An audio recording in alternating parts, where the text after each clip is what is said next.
फतेहपुर जिले में पुलिस प्रशासन को जरा भी अंदाजा नहीं था कि विवादित स्थल पर पूजा पाठ का मामला हिंसक रूप ले सकता है। प्रत्यक्षदर्शियों का कहना है कि भीड़ एकाएक आक्रोशित हो गई। प्रवेश मार्ग की बैरिकेडिंग स्थल पर मौजूद पुलिस अधिकारी कम होने के कारण भीड़ के सामने आने पर रोकने के बजाय बचाव की मुद्रा में दिखे। कुछ देर बाद बीजेपी नेताओं के कहने पर भीड़ उठी। इनकी संख्या 300 से अधिक थी। इन्हें मकबरे पर मौजूद फोर्स रोकने में नाकाम साबित हुई।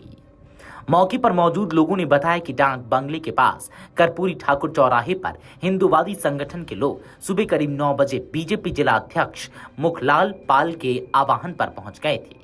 जिलाध्यक्ष के आने के बाद धीरे धीरे भीड़ जुटने लगी। दोपहर 11 बजे भारी भीड़ इकट्ठा हो गई। पुलिस फोर्स भीड़ को देखकर अलर्ट होती। इससे पहले ही कार्यकर्ता चल दिए और बैरिकेडिंग के गेट पर धक्का मुक्की शुरू हो गई। एक बैरिकेड गिरने के बाद भीड़ उस पर चढ़कर निकलने लगी। सीओ सिटी गौरव शर्मा और कोतवाल तारकेश्वर राय भीड़ को रोकने की कोशिश करने लगे, लेकिन उनकी किसी ने नहीं सुनी। बाकी फोर्स भी हाथ पैर समेटे नजर आई। जिलाध्यक्ष के कहने पर बाकी भीड़ रुक गई। परिसर स्थल पर प्रशासन के सारे इंतजाम नाकाफी साबित हुए। लोगों ने बताया कि उधर मकबरे के पीछे दूसरे समुदाय के लोग इकट्ठा हो गए। थोड़ी देर में पथराव शुरू हो गया। दोनों समुदाय के बीच पत्थर चलने लगे। एक इंस्पेक्टर मजिस्ट्रेट से भीड़ रोकने के लिए आवश्यक बल के प्रयोग करने का आदेश मांगते रहे। मजिस्ट्रेट ने उनकी बात अनसुनी कर दी और मामला शांत कराने के लिए कहा। दोनों समुदायों के बीच झड़प के बाद मकबरे में घुसने वाला हिंदू संगठन का जत्था लौट गया। उपद्रव की खबर पर डीएम व एसपी मौके पर पहुंचे। मकबरे के पूर्व व उत्तर दिशा में दूसरे समुदाय की भीड़ लाठी डंडे लेकर जाने लगी। उधर कार्यकर्ताओं की भीड़ दोबारा स्थल पर पहुंचने लगी। इस बीच पुलिस बल 2 हिस्सों में बंट गया।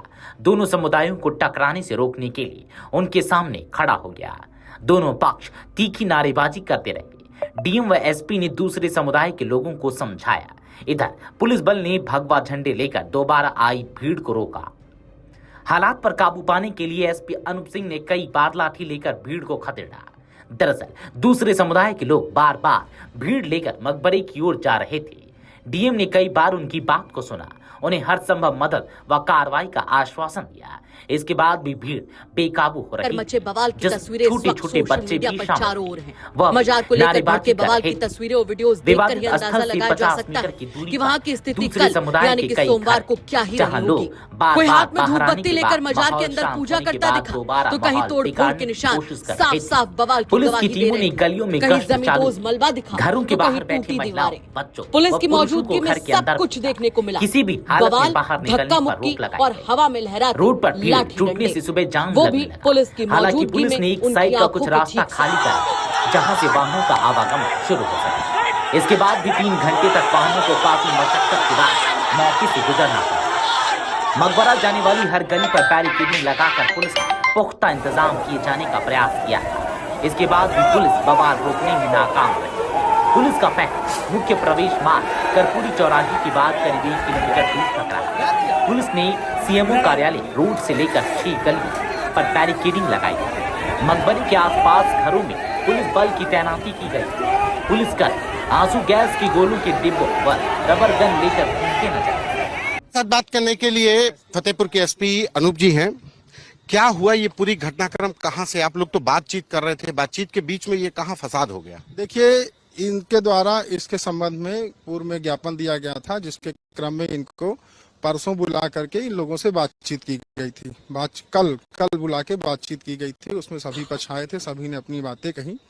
जो लीगल प्रोविजन है वो भी इनको बताए गए, जो वस्तुस्थिति है वो भी बताई गई। और फिर आज यहाँ पर इन लोगों ने ये कॉल किया था। इसमें हमने अपनी जो मजिस्ट्रेट है और पुलिस की संयुक्त ड्यूटी लगाई हुई थी। जब वो लोग यहाँ पे आए तो उन लोगों को रोकने का प्रयास किया गया। कुछ लोग उसमें से निकल के आगे चले गए, बाद में उनको भी पकड़ के बाहर किया गया। और इस पूरे प्रकरण में जो लोग भी घटना के लिए जिम्मेदार हैं उनके खिलाफ एक एफआईआर पंजीकृत की गई है, जिसमें 10 लोग नेम्ड हैं और करीब 150 लोग अज्ञात में हैं। और वीडियो फुटेज के आधार पर उनको पहचान करके उनकी गिरफ्तारी के प्रयास जारी है। चूंकि ये कॉल बीजेपी जिलाध्यक्ष की तरफ से ली गई थी और उसमें घुसने वाले तमाम हिंदू संगठन के पदाधिकारी थे, क्या जो एफआईआर दर्ज हुई उसमें वो लोग नामजद हैं? हम लोग अभी आप लोगों को एक प्रेस नोट के माध्यम से जो जिनके खिलाफ FIR दर्ज हुई है वो नाम आपसे सार्वजनिक कर देंगे। गिरफ्तारी के लिए हमने अभी टीमें लगा दी हैं और उम्मीद करते हैं कि अभी अगले चंद कुछ घंटों में गिरफ्तारी का हम सुनिश्चित कर पाएंगे। क्या परिस्थितियों को आकलन करने में कि या क्योंकि बातचीत हो रही थी, जब बातचीत में ये लोग आ रहे थे तो आप आकलन करने में गड़बड़ी हो गई, या इन लोगों ने बताया ही नहीं कि इनका एजेंडा ये है कि ज्ञापन के बाद वहां पे अचानक घुस जाएंगे? देखिए, इन लोगों ने यही कहा था कि ये लोग शांतिपूर्वक अपना वो करेंगे, लेकिन जब इन लोगों के द्वारा बैरिकेटिंग वगैरह तोड़ी जाने लगी तो पुलिस ने भी अपना हल्का बल प्रयोग करके और इन लोगों को समझा बुझा के पीछे किया। बीजेपी जिलाध्यक्ष है, उनका कहना है कि प्रशासन ने इसमें लापरवाही बरती जिसकी वजह से पूरी घटना हुई। वो आप लोगों के ऊपर ठीक रहा? जैसा कि मैंने आप लोगों को पहले बताया कि पहले ही एक दिन मेरे और डीएम सर द्वारा संयुक्त रूप से सभी लोगों को बुला के बिठा के लीगल तरीके से शांतिपूर्वक बातचीत करने का प्रयास किया गया था। तो ये बात सही नहीं है कि हम लोगों ने इस घटना को नजरअंदाज किया है, जितना महत्व देना चाहिए उतना नहीं दिया।